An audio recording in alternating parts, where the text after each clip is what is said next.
ബീഹാർ നിയമസഭാ തെരഞ്ഞെടുപ്പിൽ ഷർജിൽ ഇമാം മത്സരിക്കും. ഡൽഹി കലാപത്തിലെ ഗൂഢാലോചന കേസിൽ റിമാൻഡിലുള്ള ഷർജിൽ ഇടക്കാല ജാമ്യം തേടി ഡൽഹി വിചാരണ കോടതിയെ സമീപിച്ചു. ഉമർ ഖാലിദിന്റെ ജാമ്യാപേക്ഷ സുപ്രീം കോടതി നാളെ പരിഗണിക്കാനിരിക്കെയാണ് ഷർജിലിന്റെ നീക്കം. ധനസുമോദി തുടരുന്നുണ്ടെന്ന് മനസ്സിലാക്കുന്നു. ധനസുമോദി, വാർത്തയുടെ വിശദാംശങ്ങൾ കൂടി.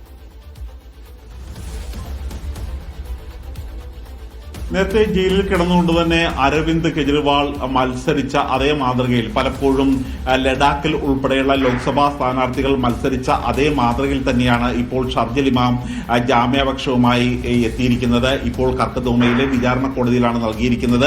ബീഹാർ നിയമസഭാ തെരഞ്ഞെടുപ്പിൽ തനിക്ക് മത്സരിക്കാനുണ്ട്. സ്വതന്ത്ര സ്ഥാനാർത്ഥിയായി താൻ മത്സരിക്കാൻ പോവുകയാണ്. അവിടെ നാമനിർദ്ദേശ പത്രിക സമർപ്പിക്കുകയാണ്.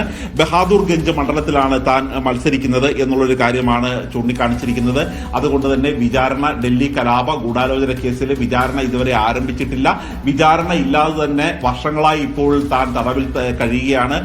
ഉമർ ഖാലിദിന്റെ ജാമ്യാപേക്ഷ നാളെ സുപ്രീം കോടതി പരിഗണിക്കുകയാണ്. അതിനിടയിൽ തന്നെയാണ് ഇപ്പോൾ ഷർജിൽ ഇമാം, JNUവിലെ റിസർച്ച് വിദ്യാർത്ഥി കൂടിയായ ഷർജിൽ ഇമാം ഇപ്പോൾ കർക്കദോമ കോടതിയിൽ എത്തിയിരിക്കുന്നത്. തനിക്ക് ജാമ്യം പത്രിക സമർപ്പിക്കാൻ ഉൾപ്പെടെയുള്ള കാര്യങ്ങൾക്ക് വേണ്ടി നൽകണം, 2 ആഴ്ചയെങ്കിലും ജാമ്യം വേണം എന്നുള്ള ആവശ്യവുമായിട്ടാണ് ഇപ്പോൾ കോടതിയിലെത്തിയിരിക്കുന്നത്.